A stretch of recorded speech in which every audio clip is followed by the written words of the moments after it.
Bom, eu acho que esse assunto que a gente está tratando, do emprego da argamassa armada, envolvendo obras de caráter social, né, é uma atuação excepcional do arquiteto. Mas eu gostaria de lembrar que é um espaço que existe para nós atuarmos, né?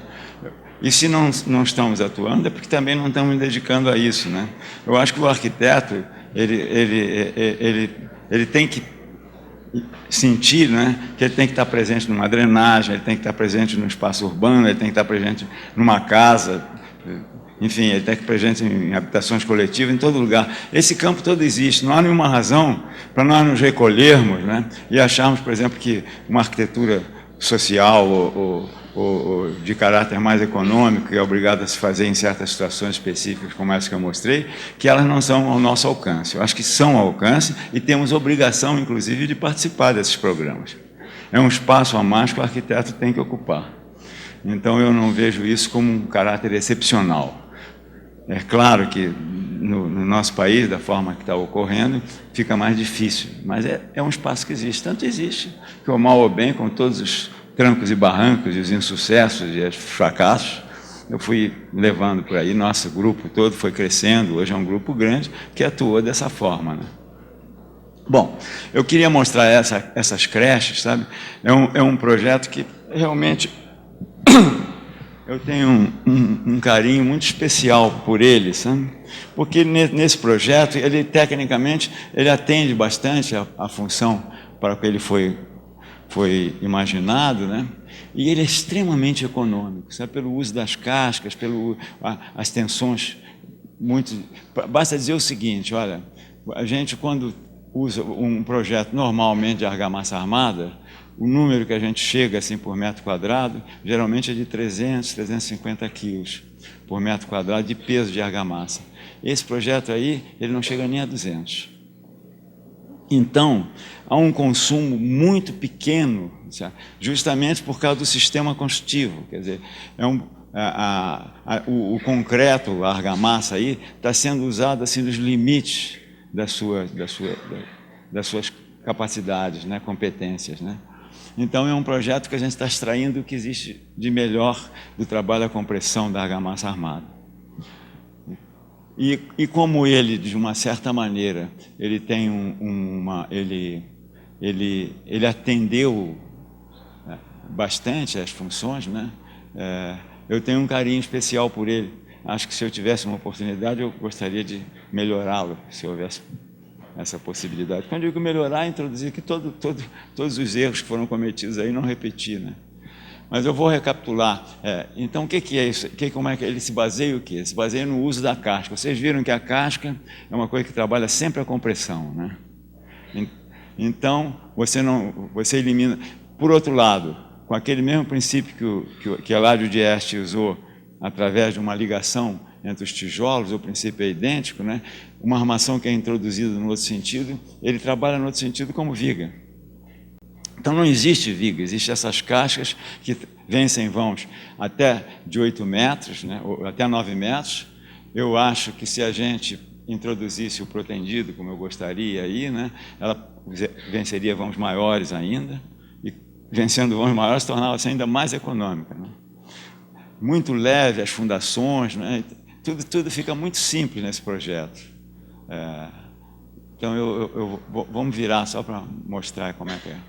Quer dizer, como é que é feito? Ó, na junção de duas peças dessas, existe uma concretagem de segunda fase. Nesses dois olhinhos que está sendo aqui, são introduzidos duas armaduras, né? E essa concretagem vermelha é feita na segunda fase, né? E entre elas, também, entre cada módulo desse, é injetado uma argamassa. Existem os furos já previstos para a iluminação zenital. Isso, por exemplo, é uma coisa que eu gostaria de corrigir, que a quantidade de ventilação e iluminação eu acho que foi insuficiente, devia ter mais. Devia de corrigir gostaria de corrigir a questão do uso do protendido aqui. Pode virar.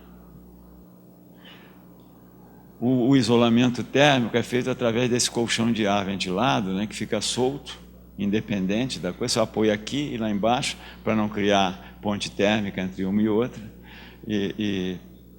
Não tem pintura, não tem nada. Os únicos elementos que foram usados assim para dar uma certa graça ao conjunto são os painéis do Atos incorporados a essas esquadrias de pivotantes. Pode virar. As unidades de chat, você vê que é tudo tão fininho, né? Tudo com 2 centímetros de espessura, muito fininho mesmo. E a coisa foi chegada ao extremo. Pode virar. São pequenas peças, né? Que elas vão se... É engraçado que isso tudo é costurado depois. Então, são pequenas peças, depois com pequenas ligações, você costura tudo e aquilo fica estável, né? Pode virar. Bom, então realmente é um projeto que eu tenho um carinho especial por ele, é esse, né? Durante esse período todo, nós participamos muito de coisas de mobiliário urbano, né? Foram desenhados muitos bancos, até hoje a gente faz no CTRS outros tipos de banco, né? Esse banco aí tem um engaste aqui, esse engaste circular, né? Ele tem uma lógica de execução, porque esse tubo é extraído durante a concretagem, de forma que você tem essa viga que trabalha embaixo do banco, tem esse engate nos 2 lados, né? Então, o sistema de montagem é muito simplificado. Você pode também unir, fazer bancos em linha, né? Ligar um ao outro, pode virar. Como aqui, ó, por exemplo, conjuntos de bancos, sempre com princípio. Essa questão do tubo que é removido, né? Isso vocês já viram, a aplicação nas lajes, até naquele pilar de Abadiânia também, o tubo sendo removido. Ele é removido durante a concretagem. De forma que essa viga aqui que trabalha a torção, vocês viram a questão da torção, que a torção circula sempre através da peça, ela corre pela periferia, né? Então, uma peça oca é sempre muito boa para torção, né? Então, isso aqui forma uma viga e essas nervuras é que se engastam na peça. Então, é tudo muito fininho, né? Pode virar. E essa coisa evoluiu muito, existem vários tipos de banco que foram feitos, no CTRS, esse aqui são do CTRS também, mas com os princípios, esse aqui tem um princípio parecido. Pode virar. Depois a questão do transporte, quando passamos a usar esses bancos para transportar para longa distância, né, o projeto já começou a ficar prejudicado por causa da forma do banco, a dificuldade de embalagem, né? Aí, então dividimos o banco ao meio, né? Ele é fixado com parafuso. Esse é o último banco que a gente está produzindo, por exemplo, no CTRS. Eles são ligados, essas 2 peças, por parafusos, né? Esse rasgo aqui fica no centro para manter o banco seco durante a chuva, né? Pode virar. Para vocês terem uma ideia da armadura de um banco desse, né? É muito artesanal a armadura, de forma que hoje, por exemplo, nós não vamos usar mais essas armaduras, usamos só aqui a viga de torção e o resto poderia ser feito com o Dramix, aquele material que eu falei com vocês. Mas os moldes metálicos são mais complicados. Então, se você não tiver uma indústria bem aparelhada para construir esses moldes, é muito difícil produzir argamassa armada. Esses passadores, por exemplo, que nós produzimos também na fábrica, para manter sempre um recobrimento de 6 milímetros, né? Então, tudo isso é muito complicado a gente fazer se não tiver o apoio de uma serralheria, de uma metalurgia de muito bom nível, sabe? Pode virar. Nessa época da fábrica de Salvador, fizemos praças e bancos de contenção, urbanização de muitas praças, muita coisa foi feita lá, tudo com essas peças fininhas de argamassa armada. Pode virar. Sanitários públicos também, o sanitário chegava lá pronto, né? Esse sanitário tinha sido pensado para ser automatizado no futuro, mas aquela coisa da mão de obra, tanta gente desempregada em Salvador, né? Então nós pretendíamos sempre que pusesse um para cada sexo e uma pessoa que ficasse tomando conta, que seria paga pela prefeitura, para manter a higiene do sanitário. E fizemos as peças já prevendo depois a descarga automática, tinha um reservatório em cima, mas no momento quando eles foram implantados, a gente gostaria que usar a mão de obra por aquela questão de absorver a mão de obra. Pode virar. A fábrica também desenhou o próprio sanitário, aí começa a ter uma atuação mais delicada, aí já tem que entrar na coisa do equipamento urbano, né? Isso é que eu vou mostrar no CTRS, que evoluiu. Aqui esse sanitário, a única condição que nós tínhamos de fazer esse vaso sanitário era uma coisa em peças retas, porque nem tínhamos condição técnica para fazer um sanitário de melhor qualidade, mas enfim. Isso foi um estágio que passamos, mas é uma coisa feita um avião, né? Feito que tem um sanitário de avião. O ideal seria isso. Pode virar. Que existem, isso aí não é nenhuma invenção. Esse trabalho aí foi feito com a Lina Bart. O trabalho é muito mais dela do que o meu. Eu apenas ajudei a ela no desenho dos prefabricados. Mas era um projeto muito bonito de Lina para a recuperação do centro histórico. Chegamos a fazer um protótipo na Ladeira da Misericórdia e outras obras pontuais que foram feitas lá. Mas o princípio básico era criar um elemento importante, né, que pudesse, principalmente, criar uma costura, né, para sustentar os prédios que tivessem em iminência de cair, porque na arquitetura colonial, feita de 3, 4 pavimentos no máximo, né, você tinha sempre um se apoiando nos outros. Eram feitos geminados, né? Quando você tira um, você destrói a estabilidade do vizinho. Então, tem que ser recuperada essa estabilidade. E o princípio era esse, era um elemento que servisse a costura, ao mesmo tempo ter um sistema de laje, também argamassa armada, que pudesse refazer as lajes, não com madeira, que seria proibitivo o custo, é muito difícil de recuperar. Pode virar. Porque isso é intervenção em certos locais que não tinham grande valor histórico, né? Mas manter justamente a população no local. Isso aí é a Casa do Benin, também feita com o mesmo princípio. Essa não está na Ladeira da Misericórdia, está no outro canto. Pode virar. Isso é a execução das peças de laje. Uma das possibilidades da argamassa armada, eu não gosto muito de fazer, é de serrar no local. Sabe? A gente serra com esmeril, ela permite isso. Em casos como esse, por exemplo, que sempre tem que fazer, é um pouco mais dispendioso, porque gasta muito esmeril e é caro, né? Estão vendo, por exemplo, a laje aí lá em cima? Pode virar. E a peça basicamente era essa. Por exemplo, aqui estão vendo um contraforte, ó. Aqui resolveu-se que não se ia reedificar essa peça aqui, mas tinha que manter esse prédio aqui estável, que ele estava completamente instável, quase caindo, sabe? Então, esses contrafortes eram cheios de solo cimento, e é uma espécie de muralha de peso, né, para segurar. Pode virar.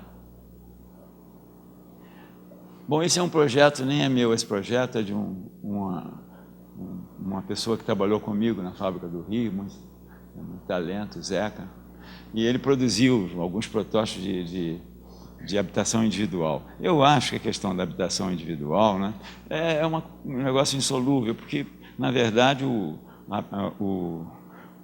excluído, né, que é a palavra que se usa agora, ele não tem poder aquisitivo para comprar uma casa, né? Então, o problema dele é fazer, na medida que ele pode, com os restos de construção. É difícil você... Mas eu acho que, se de repente, né, nós como arquitetos, né, se de repente o Estado se organizasse melhor, né, se fosse possível construir casas baratas para uma população carente, nós teríamos resposta para isso. O Zeca provou aqui que tem, né? É uma casa super leve, direto, toda com 2 centímetros, bem resolvida tecnicamente, né? Mas que poderia realmente atender a programas sociais de habitação. E também verticalizado, se quisesse, que não tem nenhuma dificuldade. Eu acho que eu próprio já estudei prédios até de 6 pavimentos em argamassa armada. Pode virar. Isso é só mostrando a execução. Pode virar. Bom, aí vamos passar para o CIACS.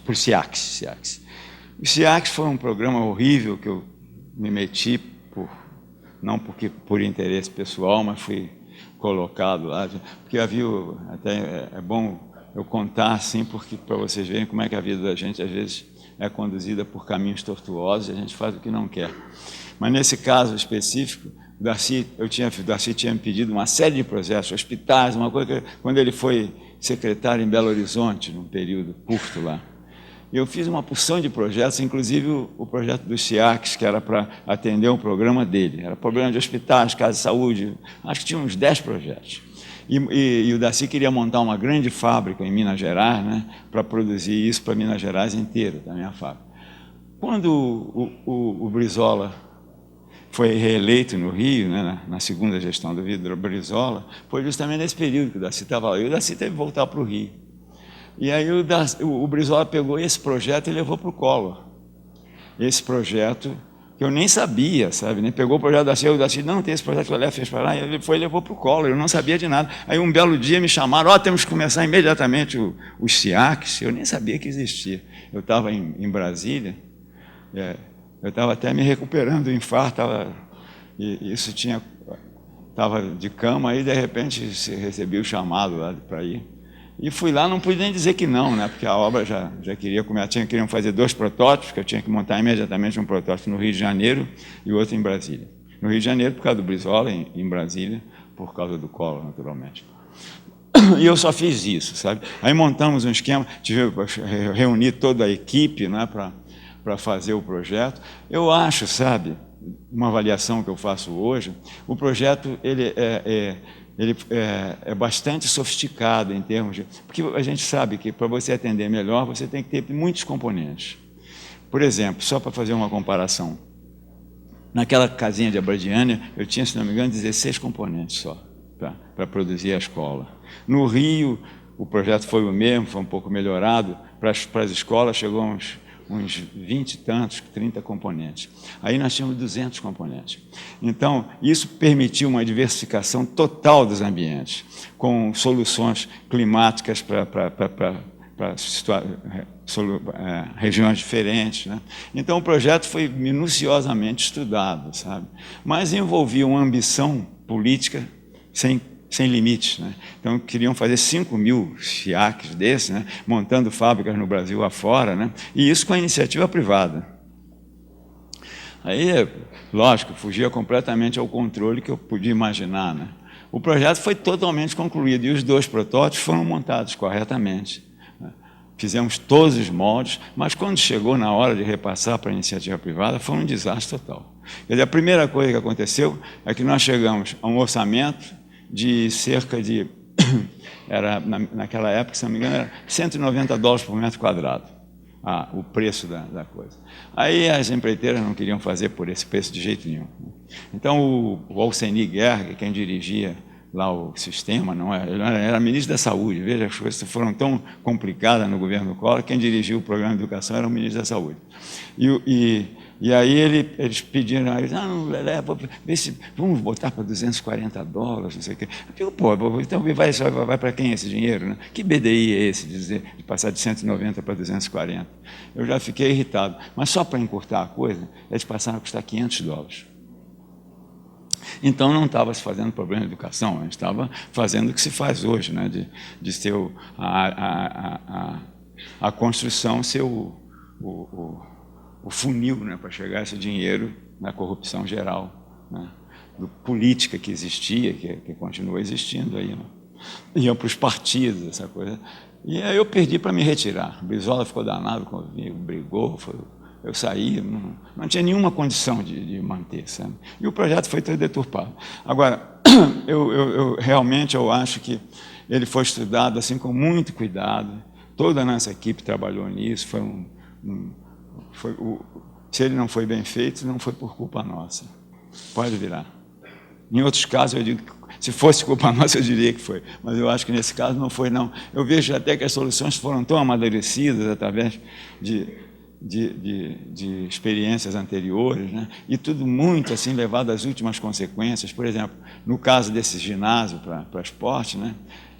Nós dividíamos a viga em 2 para caber num caminhão comum, né? Carroceria comum. Então a peça tinha 16 metros, ele era dividido em 2 de 8 metros para ligar no local, né?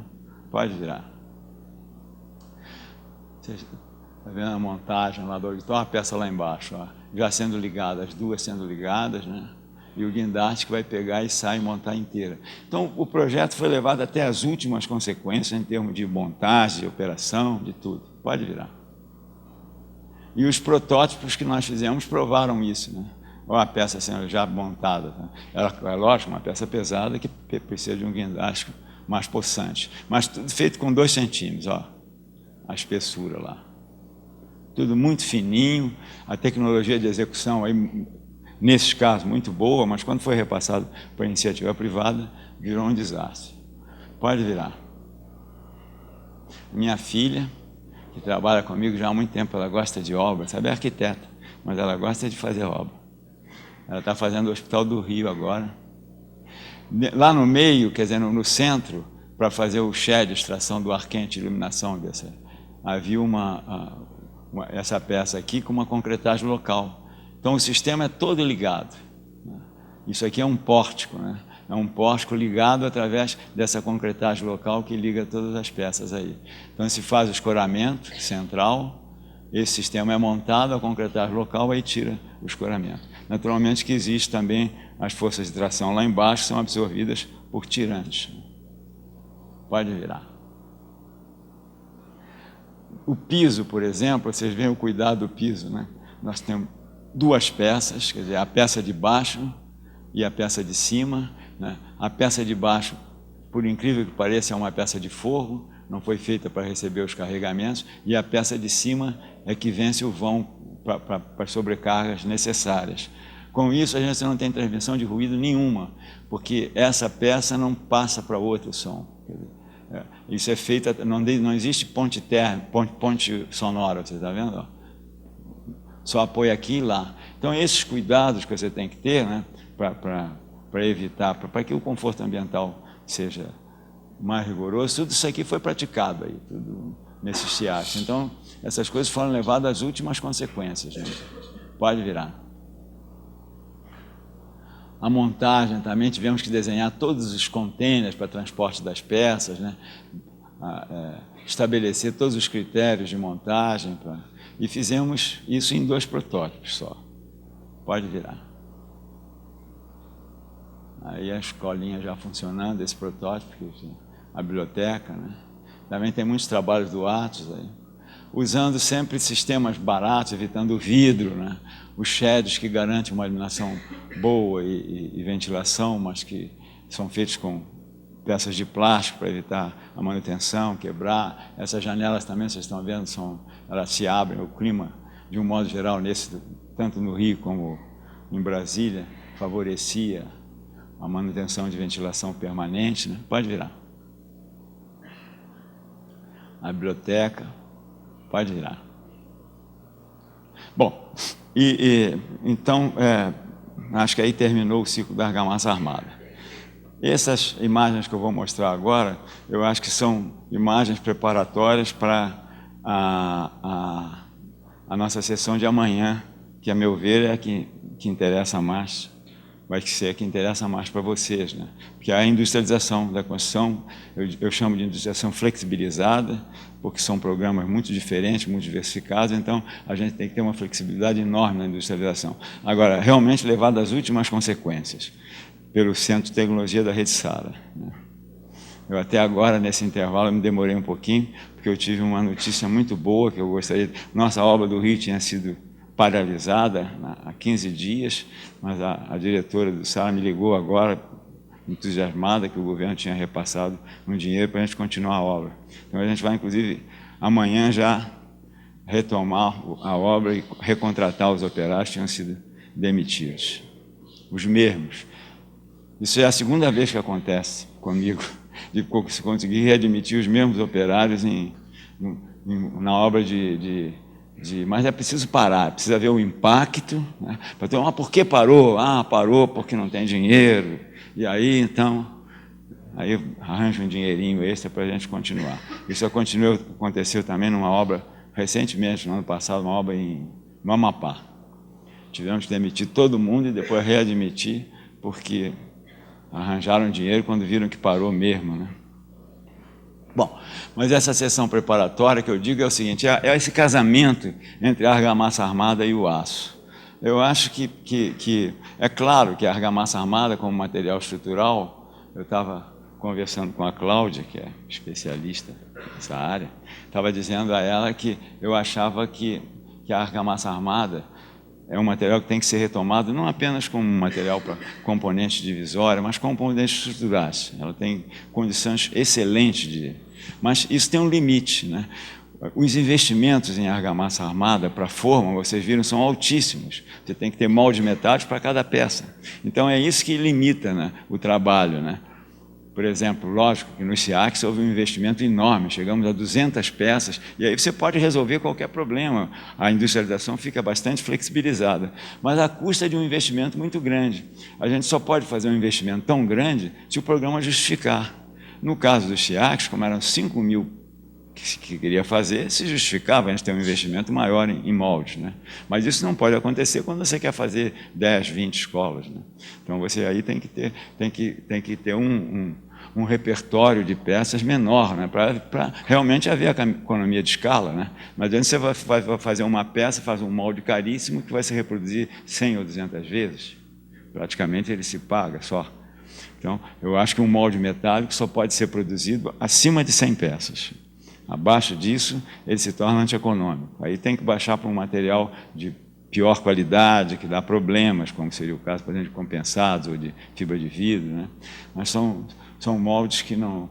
ou de concreto mesmo, como eu mostrei como se fazem. Mas eu acho que a industrialização ela só tem sentido quando você usa a tecnologia plenamente. Então, o molde tem que ser metálico. De forma que esse tipo de solução de casamento entre estrutura metálica e argamassa armada, você vê os elementos peculiares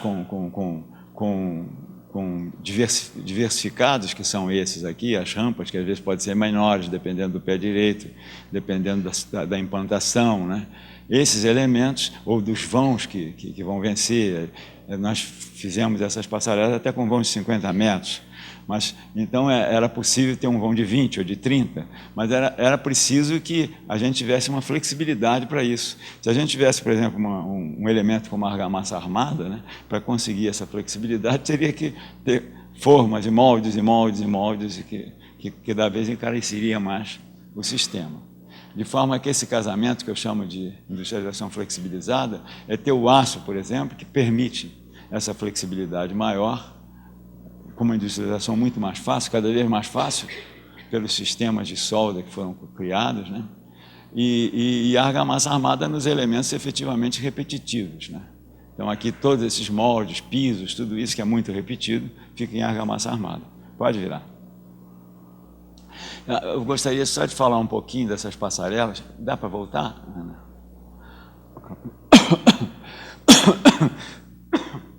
Essas passarelas, elas foram criadas especificamente para Salvador, durante a administração do Mário Kerst, em que o nosso escritório coordenava também todas as intervenções urbanas de transporte, enfim, coordenava todas as intervenções na cidade.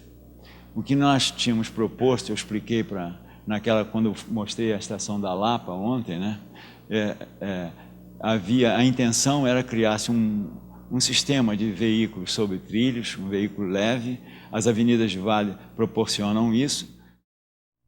Central dos canais, criando áreas exclusivas, sem interferência dos outros veículos, deslocar para as vias laterais os ônibus, né?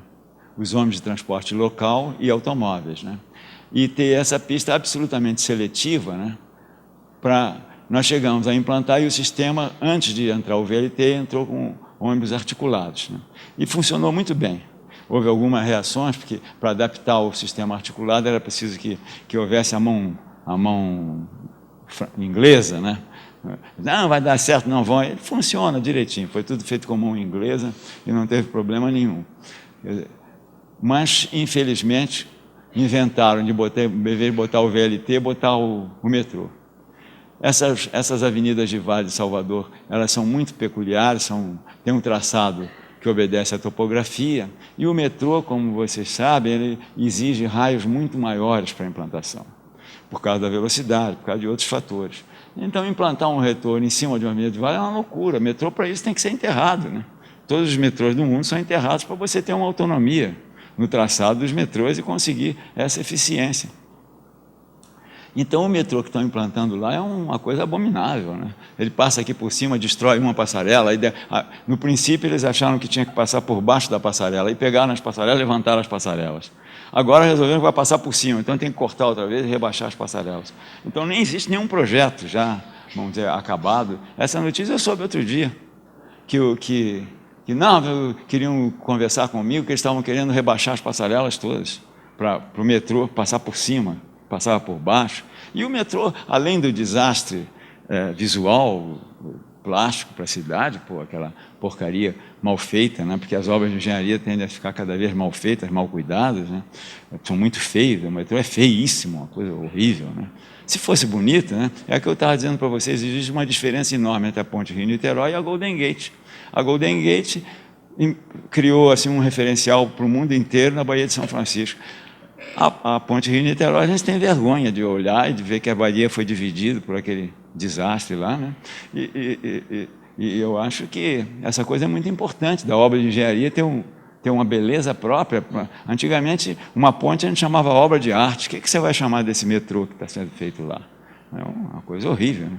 Então, até isso se perdeu culturalmente, não existe mais obra de arte. Ponte não é obra de arte, umas porcarias que fazem aí sem nenhum cuidado, né?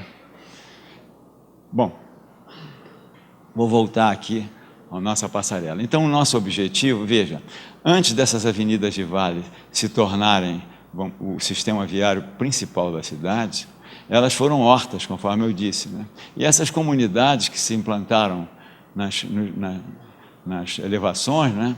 Elas viviam, se interligavam, às vezes era uma comunidade única. Quando começaram, na década de 50, a implantar as avenidas de vale, gradualmente foram implantadas, elas foram sendo separadas. Então, separadas por um tráfego intenso que começou a surgir nessas vias, né, com atropelamentos sistemáticos. Diariamente tinha um atropelamento, bloqueavam as vias com pneus, queimavam pneus, a população irritada com o nível de violência urbana que havia nessas vias, né? Então, o nosso objetivo na passarela não era apenas satisfazer, vamos dizer, a questão do transporte, né?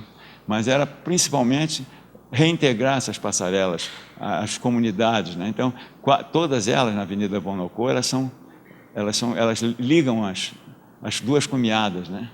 Então, essas passarelas aqui foram implantadas cada 200 metros na Via Bonocô. Foi a primeira via que a gente estudou realmente com todo o sistema integrado, né? Então, com isso, não só a gente reintegrou as duas comunidades, como criou um sistema de ligação entre o transporte seletivo no centro e o transporte local nas duas marginais. Pode virar. Claro que o projeto da passarela, feito dessa maneira, né, ele permitia também outras soluções urbanas, como aqui, por exemplo, num local mais urbanizado, de classe média alta, na Barra, né? Mas a razão desses apoios é permitir isso, permitir que de um mesmo ponto você mudasse o nível, mudasse a direção, né? Enfim, articulasse a passarela em todas as direções. Você tem um sistema flexível que pudesse atender a todas essas implantações diversas que houve. Pode virar. Algumas montagens bastante complicadas, né, como essa, por exemplo, em cima da água lá, mas nós estávamos aparelhados para isso. Aqui, por exemplo, fizemos uma balsa de tambor, né, e tivemos que montar um guincho lá em cima para elevar. As vigas metálicas são relativamente leves, né? E a montagem é muito higiênica, a gente fazia sempre de madrugada para não atrapalhar o trânsito, né? De forma que também isso é importante numa cidade. Eu vejo a montagem desses viadutos aí feita de uma forma, às vezes, tão primitiva, né? Fica o trânsito todo paralisado, prejudicado por causa da obra. Então, uma obra dessa tem que ser pensada também em função desse processo de produção, da montagem, né? Para traumatizar o mínimo da população, né? Então, nesse caso, por exemplo, essas passarelas, levou-se em conta também isso, que fosse uma montagem bem simplificada, para não criar sacrifício para a população durante a execução da obra. E a montagem era muito rápida. Na verdade, o grande trabalho era feito na fábrica, na produção, as treliças todas prontas lá. A montagem, às vezes, podia ser feita em 5 dias, era um período muito curto, que a população nem chegava. Depois, o restante da montagem é manual, pode virar. O que se monta com guindaste, algumas até bastante complicadas, como essa aí que eu estava prevendo ainda outros ramos, né? Aqui é um ponto terrível de congestionamento, que é o Iguatemi, né? Pode virar. Essa estação, que era uma estação de transbordo no Iguatemi, que tinha sido... A intenção era ter as passarelas coloridas por região, para ter até uma identificação de uma cor. E a estação principal do Iguatemi fosse uma espécie de arco-íris que somasse as cores de todas, né? Isso era uma coisa meio subjetiva, assim, até para mostrar que essa estação era o centro de interesse do transporte que a gente estava implantando. Agora, você vê o seguinte, né? A Cristina, que é de lá, sabe? O traçado o ponto mais importante da cidade hoje é o Iguatemi. Então, quando a gente pensa no metrô, tem que passar no mínimo no Iguatemi. Ele não passa nem no Iguatemi, ele passa de lado, lá fora, vai pela BR. Quer dizer, nem o traçado desse metrô que estão fazendo lá, ele tem qualquer coerência. É uma coisa de assustar, né? Como é que essas obras são feitas, né? Pode virar. Fizemos muitas passarelas. Elas continuam sendo feitas. Agora mesmo vamos fazer mais 5 lá. Agora, eu perdi o controle totalmente. Algumas, como essa em Florianópolis, até foi a fábrica que fez através de convênio lá com a Prefeitura de Florianópolis. Aqui, ó, estão vendo essa obra lá no fundo? Isso é feito por um arquiteto uruguaio, todo em argamassa armada. Essa cobertura. Você conhece, Roncone? Todo em argamassa armada. São vigas com grande vão. É um arquiteto uruguaio. Os uruguaios são excelentes, né? Eles são tecnicamente muito bem preparados. A Faculdade de Arquitetura do Uruguai é muito boa. E eles dominam muito essa questão de tecnologia. Essa aqui é em Salvador também. Então, o que eu estava dizendo é isso. Por exemplo, no Rio fizeram uma opção de palácio, uma implantação toda errada. Quer dizer, o projeto, né? Cada projeto, ele tem uma determinada sistema, apesar dele ser flexível, né? Mas tem que haver uma certa inteligência na implantação. Não pode ser uma coisa completamente aleatória. Esse aqui, por exemplo, né, vai ligar a rodoviária ao... Então, esse percurso que foi estudado aqui, né, foi um percurso baseado no interesse da população. Não adianta você fazer uma passarela para um lugar que ninguém quer passar, né? Em Salvador estão fazendo passarelas que ninguém passa, ninguém sabe por que inventam uma passarela, né?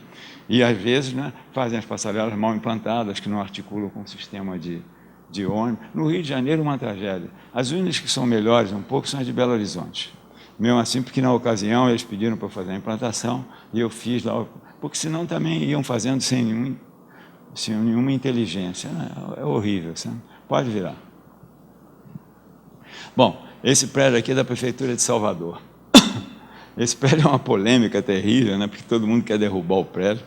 Ele foi feito para ter uma vida curta, né? Ele foi pensado todo aparafusado justamente, e ele aconteceu por quê? Ele aconteceu porque o prefeito Mário Kessler, na segunda gestão dele, ele queria recuperar o centro histórico e achava que tinha que ficar nesse local. Esse local, ele primeiro que pretendeu o Palácio Rio Branco, não conseguiu, porque o Antônio Carlos era inimigo político dele, então o Antônio Carlos era o governador, imagina, governar um negócio com o outro inimigo. Eu sei que não cederam o Palácio Rio Branco, e ele então anunciou que ia fazer uma construção provisória lá, para ocupar esse espaço, e a prefeitura retornar ao centro da cidade, onde ela sempre esteve, né, mas que foi, durante a administração anterior, tinha sido removido para um bairro, para um subúrbio lá de Salvador.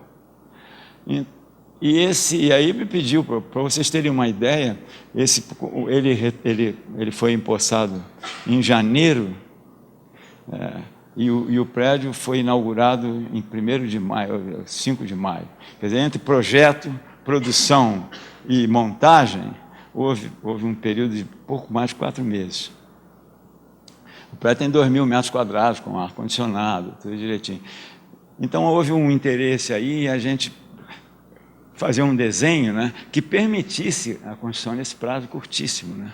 Inclusive, o sistema de ar-condicionado que seria implantado, corria nesse tubo aqui e se distribuía ao longo da circulação para os lados, né, para não ter interferências de ar-condicionado no forro, senão seria uma tragédia, né? Então, foi tudo pensado um pouco, é lógico, atendendo às questões funcionais, mas, por outro lado, atendendo também o sistema de montagem. Sob o ponto de vista urbano, aqui havia antes um prédio, uma biblioteca que tinha sido demolido. E fizeram uma construção de uma praça, quer dizer, no momento, naquela ocasião, eles achavam que aí não devia ter mais nada, então fizeram um jardim tão feio que recebeu o apelido de Cemitério do Sucupira. Na ocasião havia uma novela da Globo, né? Então chamaram de Cemitério do Sucupira, parecia um cemitério mesmo. Levantaram do chão numa plataforma, assim, fizeram uma garagem e prédios para a Câmara, que ocupava outro prédio aqui embaixo. Então, o desafio era fazer isso tudo em cima de um prédio construído, com 3 andares para baixo. Então, tivemos que verificar as fundações. Por outro lado, havia restrições que, como arquiteto, eu não podia prescindir delas. Eu gostaria, como aconteceu, que o prédio criasse uma linha de simetria com o Palácio do Rio Branco, que é um prédio neoclássico bastante feio que tem lá em frente, e valorizasse a prefeitura, que é o prédio mais bonito, que fica do outro lado. Gostaria também de cortar aquela construção em cima do elevador Lacerda, que foi feita em 1930 e pouco, que é horrível, feio, né? A década de 30 foi uma tragédia para a cidade de Salvador, porque chamavam as picaretas do sucesso. Era a implantação do bonde, né? Então, demoliram a Sé, demoliram uma porção de prédios históricos super valiosos, né, em nome da implantação do bonde, né? Então, esse prédio aqui, é lógico que a gente não podia, de repente, fazer uma construção colonial, né, que se assemelhasse com as outras, até porque não faz sentido, né? A técnica de hoje é outra. E se vocês forem ver os 3 prédios que estão aqui, a Igreja da Misericórdia, o Palácio do Rio Branco e a própria Prefeitura, foram construídos em diferença entre um de pelo menos 100 anos. O Palácio do Rio Branco é de 1930, o outro é do século XVI, do século XVII, então eles convivem. É possível que a arquitetura tenha essa convivência, como sempre teve, né, ao longo da história. Quer dizer, um prédio desse, pelo fato de ele ter uma vestimenta atual da produção industrial, não quer dizer que ele esteja brigando com o outro, né? Ele tem que... A volumetria, claro que tem que ser respeitada. Até houve uma preocupação aqui de bloquear essa fachada, porque a demolição da biblioteca aqui, a biblioteca era muito feia, mas, de qualquer maneira, foi trágico para a Igreja da Misericórdia, que ela tinha uma fachadinha que dava para uma rua pequenina. De repente, essa fachada lateral foi toda exposta, né? E não era bonito se ver. Eu tinha proposto até fazer uma vegetação aqui para deixar essa fachada protegida também, né? De forma que havia outros dados aí, e isso tudo, além disso, fazer uma prospecção lá das fundações do prédio existente, para que ele pudesse ocupar os mesmos pilares de baixo e não sobrecarregar só as fundações, e fosse leve o suficiente para não sobrecarregá-las demais também, né? Então, havia muitos desafios nesse prédio, não é uma coisa tão simples assim para ser tratada da forma que eles tratam atualmente. Ele está muito prejudicado, sabe? O ar-condicionado era super bem instalado, aí parou de funcionar e o prefeito seguinte botou aparelhos por baixo do sol. A intenção de deixar essa coisa completamente livre embaixo, né, para o pedestre poder usar essa praça, né? Aí, quando passa por baixo, o aparelho joga aquele ar quente assim na cara de quem está passando por baixo. Foi umas coisas muito pouco inteligentes. Pode virar. Então, era isso, quer dizer, nessa época também, quando foi feito, a nossa intenção é criar um veículo sobre trilhos dentro da cidade, né? Criar estacionamentos periféricos e eliminar o automóvel, que agride muito o centro histórico. Isso aqui é um estacionamento, recuperar fizemos maquete de tudo. Esse é o prédio bonito da prefeitura, esse é o Palácio do Rio Branco, né? Esse desenho aqui eu já estou mostrando como é que o bonde ia circular aí. E o palácio, conforme eu disse, o Palácio Tomé de Souza, procurando uma simetria com o Palácio do Rio Branco. É uma construção neoclássica, feia, não é por ser neoclássica, é porque é feia mesmo. Pode virar.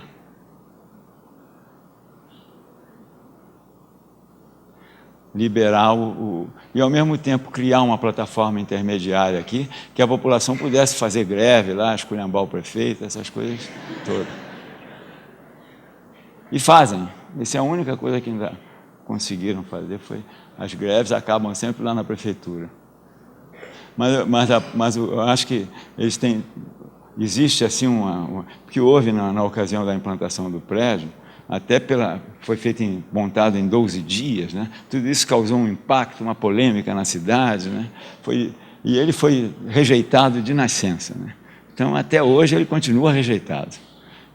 Que de vez em quando querem demolir o prédio. Eu ia dizer, quando o outro prefeito me chamou um dia para almoçar, não, eu queria levar esse prédio para outro canto. Eu falei, leva, por favor, não tem nada com isso, pode levar. Eu acho até bom. Mas na verdade, eu acho que tem uma baiana aí, que é a Cristina, ela sabe da rejeição da população pelo prédio. Mas é uma coisa assim, eu não sei porquê, sabe? Não é apenas porque ele tem uma arquitetura diferente, não. Eu acho, uma arquitetura atual, eu acho que existem outros ingredientes aí, sabe? Inclusive por questões políticas mesmo, né? Conforme eu disse, quer dizer, ele foi implantado contrariando o poder político local mais possante que havia, né? E tudo isso criou logo a imprensa, absorveu de saída uma crítica violenta contra o prédio, né, que não tem nada a ver com a praça, que ofende a arquitetura colonial, e vai por aí. Bom, vamos em frente. Pode virar. Para vocês terem ideia da dificuldade de construir, quer dizer, todas essas coisas, né, as peças todas metálicas, né, elas tinham que ser sincronizadas com o transporte, que a gente não tinha nem canteiro para montar aí, isso foi feito tudo em 12 dias, né? Já o ar-condicionado, assim que pudesse, já começar a ser montado lá em cima. Pode virar. Mas os ambientes até hoje funcionam com uma certa civilidade. Pode virar. Essa escada também, vira só um pouquinho.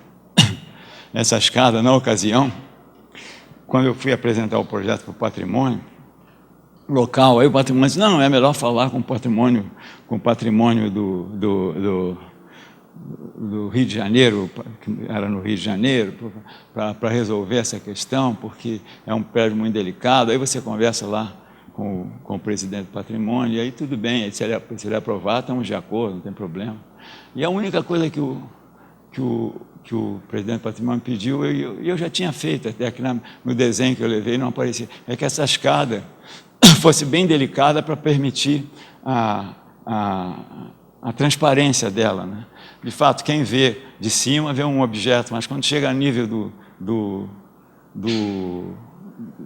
observador, no nível do solo, né, ela é completamente transparente, quer dizer, você vê através, ela é uma plataforma, ela pode ser assim um pouco monumental, dá uma certa monumentalidade, mas é uma coisa delicada, quer dizer, houve a intenção de fazer uma coisa delicada. Pode girar.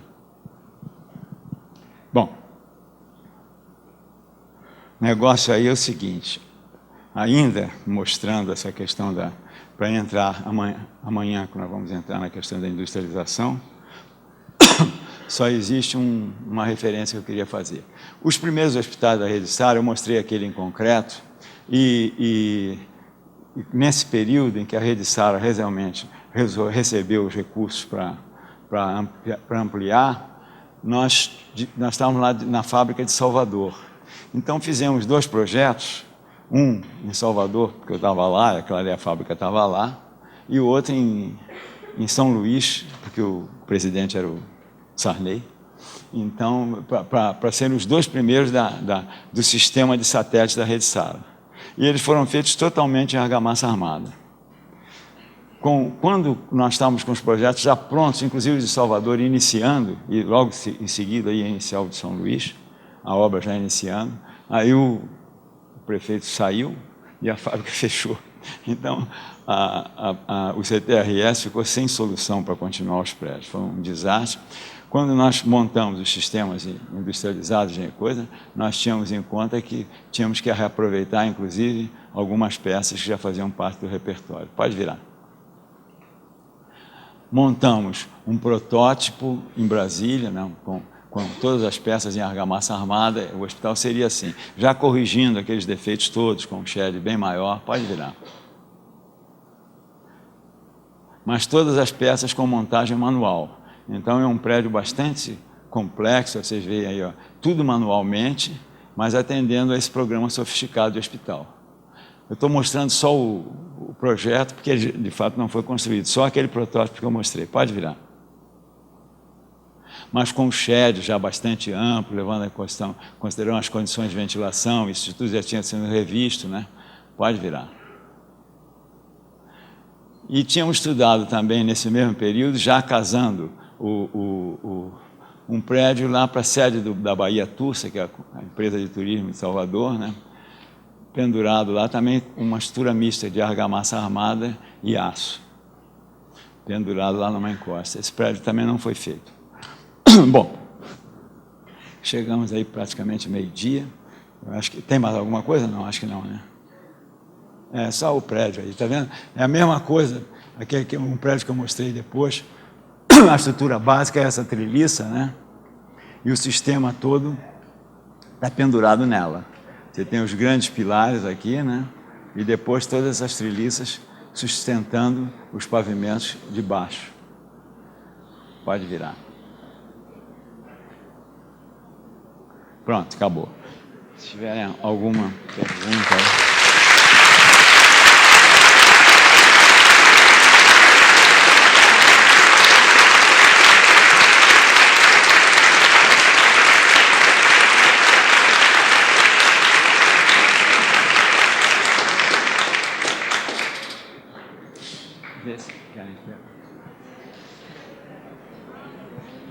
Pessoal, a gente vai fazer um intervalo agora para o almoço e na parte da tarde, as duas, né, Lilian? Você quer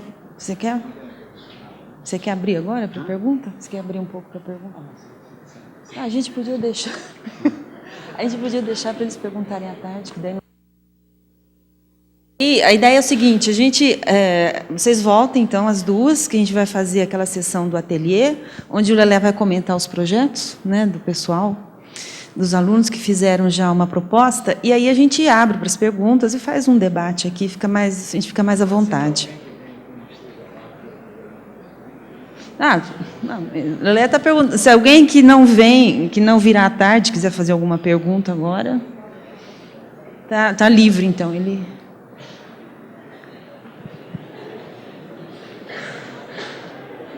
Peraí, tem uma pergunta agora. Peraí, tem uma pergunta.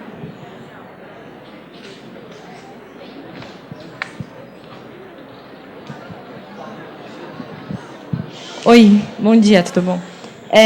Sobre aquele projeto em Goiás, das escolas, eu achei interessante o sistema da drenagem, que era feita com aquela peça pré-fabricada, e depois tinha areia, né? Daí, você falou que o piso era colocado diretamente em cima da areia. Eu queria saber como é que faz essa fixação e nivelamento do piso, para ele não deslocar.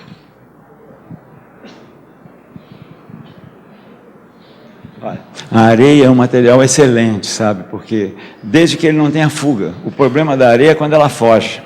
Então, a drenagem é justamente para não deixar a areia fugir. Depois dela estar fugindo, você compacta com água mesmo, se ela não fugir, você compacta direitinho, ela fica absolutamente plana para você assentar.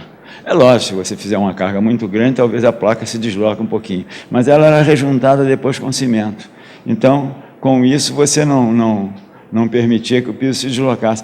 É uma forma mais econômica, não é nenhum... É porque tudo nessa escola foi pensado para ser o mais barato possível. Então, se você tem um piso de uma placa de 2,5 cm, né, e se você usa mais 5 de argamassa para assentá-la, né, você está praticamente triplicando o seu custo, né? Então, eu acho que a intenção de assentar na areia foi essa, né? Isso não deu muito certo, não, porque às vezes não faziam direito, mas em Babadiana deu. No Rio também foi feito assim.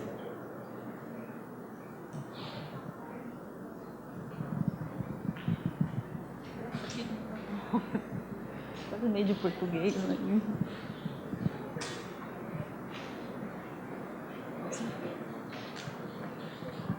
Alô.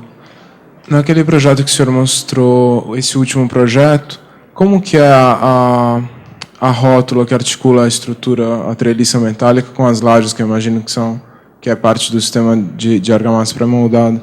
E uma segunda questão, num projeto que o senhor mostrou ontem, que era um edifício grande com os retângulos pré-moldados, que eu não lembro agora qual o nome dele, mas que o senhor comentou da solidarização. Primeiro colocava todas as peças no lugar e depois fazia a concretagem inteira. Mas é uma coisa complicada, porque é uma área enorme de concretagem. Como é que você faz essa concretagem? É um volume de concreto enorme para solidarizar aquele edifício inteiro de uma vez. É um pouco isso.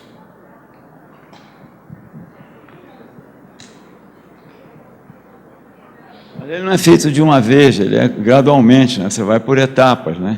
Quer dizer, outras coisas você vai ter que fazer no prédio, fazer os pisos de pavimentação. O consumo de argamassa para solidação é até muito menor do que você vai fazer em outras áreas, né? Então, isso aí não é feito de uma vez. Quer dizer, você tem cada peça que tem que ser solidarizada pode ser feita parcialmente. A primeira pergunta eu preferia responder amanhã, porque a questão da ligação das lajes com as vigas metálicas.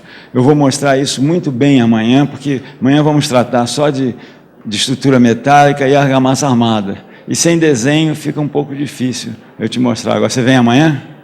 Então, amanhã eu vou falar especialmente para você. Mais uma última pergunta aqui. Peraí, ele pediu primeiro. É uma pergunta de uma amiga minha, que eu acho que hoje não está presente aqui. Ela queria saber, a gente pode ver pela obra que o senhor mostrou aqui, são sempre estruturas muito leves, muito delgadas. A própria argamassa armada ela tem cobrimentos muito pequenos, e essa obra já vem há um certo tempo. Queria saber como se dá deformações, patologias, essas coisas comuns da construção. Olha, eu acho que a patologia mais séria da argamassa armada é a questão da proteção das armaduras. É claro que se você tem uma situação, uma região muito agressiva, com salitre, essa coisa, eu acho até que é desaconselhável usar argamassa armada. Mas, se você quer, por exemplo, fazendo uma comparação com o concreto, né, que é feito em loco, sem muita condição, eu me sinto mais tranquilo usando a argamassa armada produzida industrialmente com espaçamento de 6 milímetros do que o concreto armado feito no local com recobrimento de 2, sabe? Primeiro, porque você tem uma cura absolutamente controlada, você tem uma argamassa com uma condição enorme de resistência, você tem a retração toda controlada, coisa que você não consegue no local, né? Então, você tem recursos de industrialização muito maiores. Eu posso mostrar para você, por exemplo, eu falei, 2 obras feitas em Brasília. Tem uma escola totalmente em argamassa armada, foi uma creche, né? Uma área grande. E o hospital que foi feito em concreto armado. O hospital, tivemos que fazer a recuperação de todas as armaduras. E a escola nunca tivemos que fazer recuperação nenhuma. Quer dizer, ela tem talvez uns 20 e poucos anos de vida, né? E nunca houve necessidade de recuperação. Agora, por que eu estava dizendo a vocês que eu não acredito numa argamassa armada feita artesanalmente? Porque essas patologias que você falou, elas vão se tornar críticas se você começar a transgredir nessas... Não, em vez de 6 ficou 3, então acabou. Então você tem que ter espaçadores, e isso você consegue numa produção industrial. A gente espalha os espaçadores de forma que a armadura nunca toca a superfície, né? Então isso garante realmente um espaçamento de 6 milímetros, que é o que eu uso, né? Se você quiser pode usar um pouco mais, né? Dependendo mas aí é uma questão de economia. E lógico, o material é leve, é delicado, mas para isso é que a gente tem que industrializar, tem que ser leve, né? Se você começar a industrializar coisas muito pesadas, como é que você vai mandá-la para longe, né? Por exemplo, na Rede Sara, nós mandamos peças até de Salvador para o Amapá, fizemos um hospital de Amapá. E para você ter uma ideia, o que encareceu foi apenas 8% do valor, né? Então, se você fizer uma peça em concreto pesado, mas você imagina, vamos aumentar o espaçamento de 2 para 3, isso vale 30% mais de peso. Você está usando mais... Então, essas coisas têm que ser pensadas de uma forma... Você está querendo fazer uma coisa econômica, né? O material está aí. Então, você pode ser mais generoso, quer dizer, de uma diferença enorme entre um Alfa Romeo e o meu Celtazinho, né? Mas, na verdade, né, todos dois têm funções diferentes. Quem quiser um Alfa Romeo quer uma coisa para exibir, né? Então, eu acho que a tecnologia pode produzir essas diferenças. Evidentemente que essas coisas que eu mostrei, nós estamos trabalhando nos limites. Para isso tem que ser uma produção industrializada.